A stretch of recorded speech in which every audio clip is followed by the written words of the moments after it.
I gotta say, with the season finale out of the way now, I am extremely satisfied with the way they wrapped up season 3 of The Mandalorian. This was an absolutely phenomenal episode. We have stories that started all the way back in the Clone Wars and went through Rebels and have played out through The Mandalorian, the Book of Boba Fett, and so on and so forth. And it was just really gratifying as a fan to be able to have all of this like emotion attached to the stories and to be able to see it all play out on the screen this episode. The visual effects in chapter 24 were just chef's kiss, absolutely phenomenal.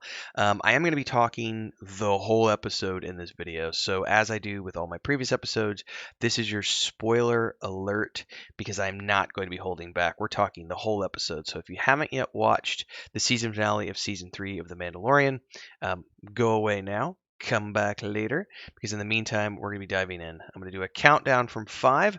We're also going to do the prerequisite. Hey, if you haven't already done so and you like what you see here today, like, subscribe, and hit that bell icon so you never miss an update. And if you want to support the channel, we'll talk more at the end about ways you can do that. But in the meantime, 5, 4, 3, 2, and 1.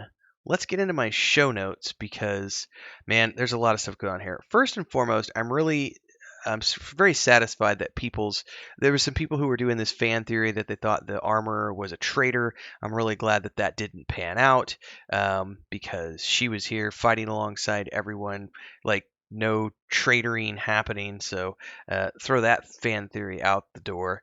But chapter 24, The Return.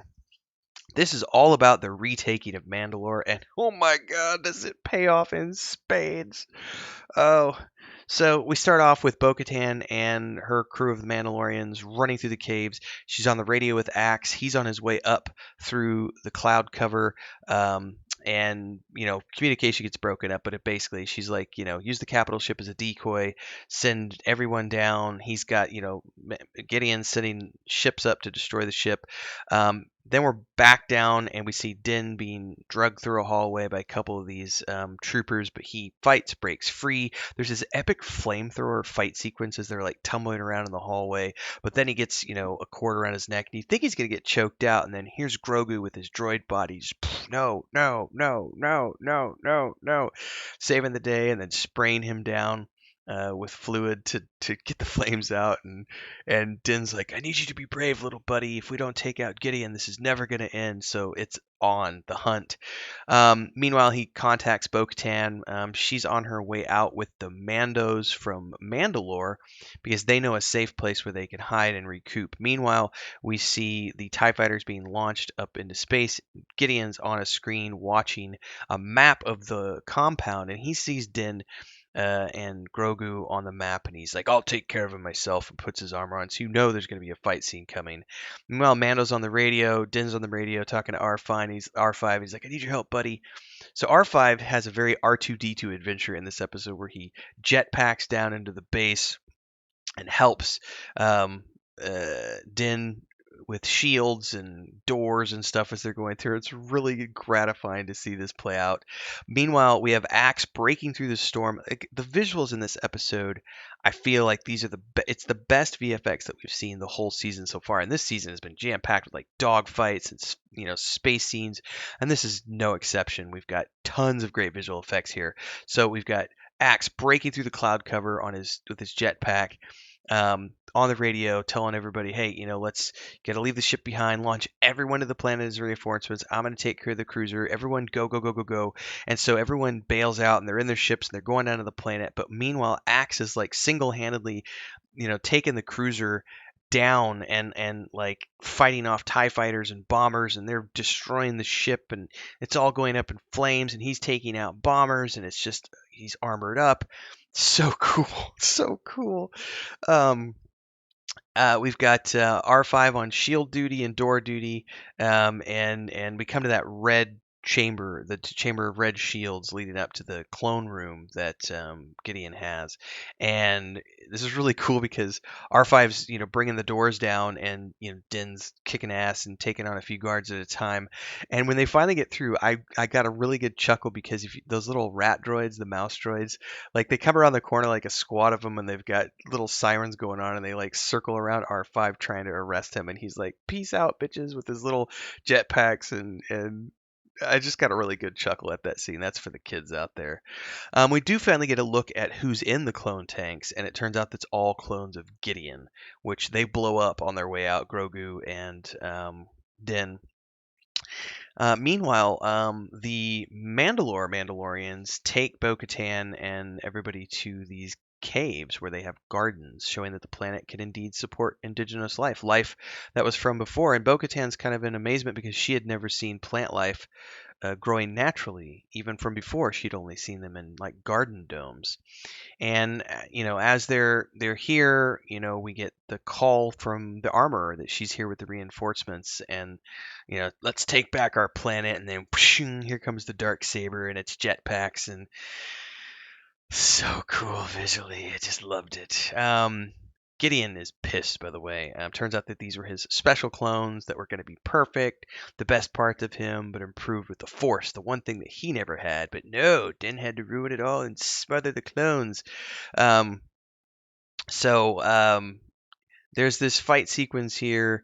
Gideon starts fighting, but meanwhile the Praetorian Guards start taking out the Mandu.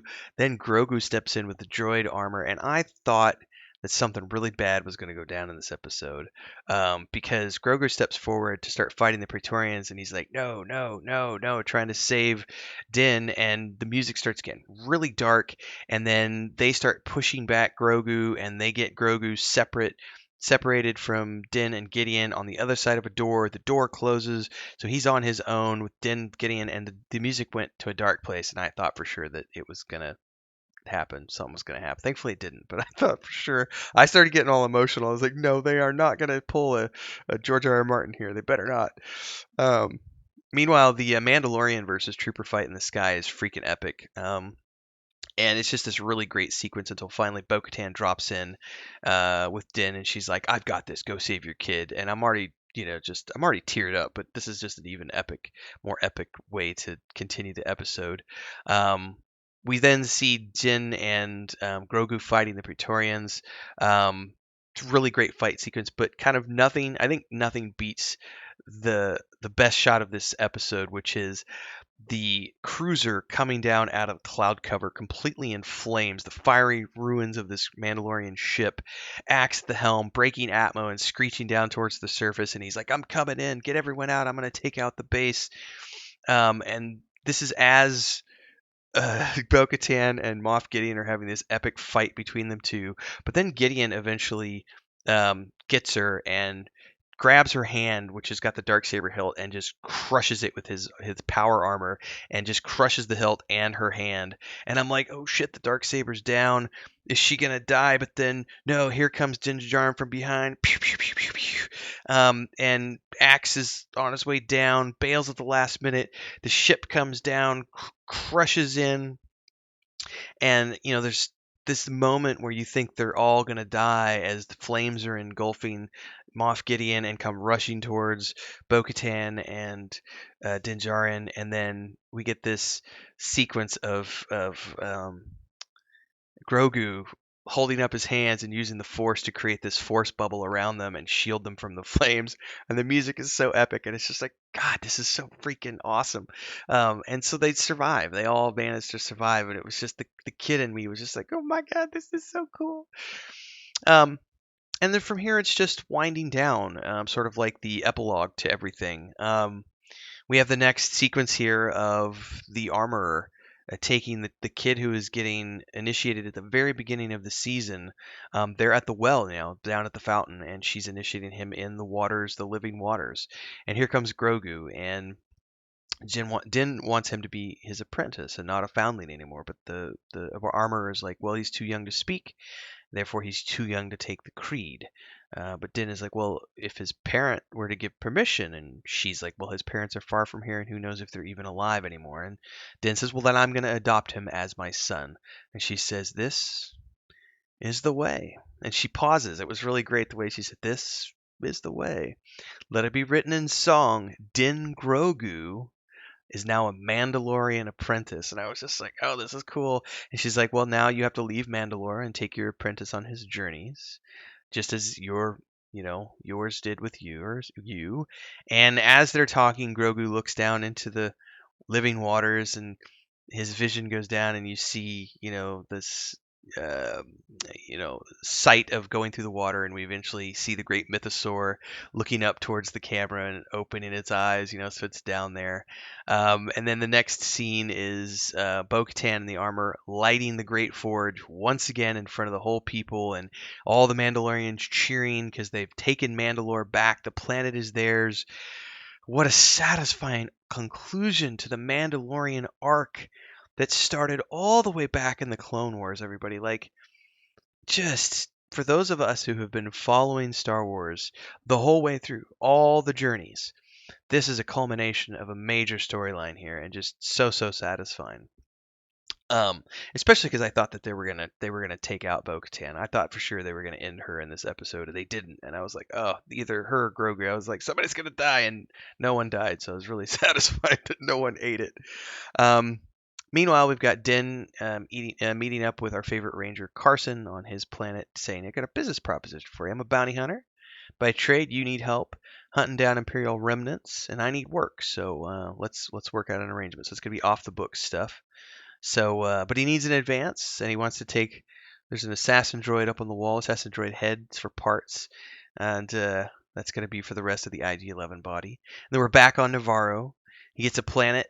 He gets a deed for a cabin at the planet, and then he gives the marshal. He gives Greep Karga a gift. IG-11 now has a new brain, and he's going to be the marshal of Navarro. So they've got their own marshal now to help keep law, the new IG-11. And then the last scene is just basically Din Djarin and Grogu off on their little farm, on their little cabin, just enjoying a little bit of peace and quiet and preparing for whatever comes next for their journey into wherever the Mandalorian is going to go in the next season. And I'm sure they're going to show up in Ahsoka because that show is just around the corner in August. And of course, everything's leading towards the film that Dave Filoni is going to be directing. So a very satisfying conclusion to the end of season 3 from my perspective, especially considering the way that being able to see the Mandalorians take back their planet was a huge win for me. So I was very satisfied with that. So 10 out of 10 for me. I love the ending. I can't wait to see where this is going to go in the next season. I mean, we're assuming it gets another season. They've talked about how they see no end in sight for this as long as everyone is still happy and wants to continue to participate. So hopefully that's the case. In the meantime, I can't wait to see where Ahsoka is going to go and the other shows that are coming down the pipeline. Really cool stuff. Love to hear your thoughts. Drop them down below. As always, if you like this video, like, subscribe, and hit the bell icon so you never miss an update. And I did say, if you want to support, I talk about it at the end. This is that part. It's really simple. I get to do this full time thanks to the community members. The first and easiest way is the recurring memberships here on YouTube. There's 3 different tiers, starting at $3 a month. We do lots of fun stuff for our members. There's also the super chats that you can do on any live stream or premiere. There's a chat button down there with a $sign. Click it. Follow the directions, go from there. There's also super thanks, which is the heart button that you'll see on any uploaded video and also in YouTube shorts. Same principle there. You can also go to our Patreon page where my wife and my brother and I have a tabletop game, a point and click adventure game, and a fantasy book series in our own universe. And there's a Discord where you can come hang out with us, play games with us, and beyond. So hopefully we'll see you in all those places. In the meantime, thanks so much for following along, everybody. We got more Star Wars coming to you. We got Tales of the Jedi. We got Ahsoka coming up. We got more Star Trek and beyond. So we'll see you in those episodes as well. Until next time, stay safe and may the Force be with you.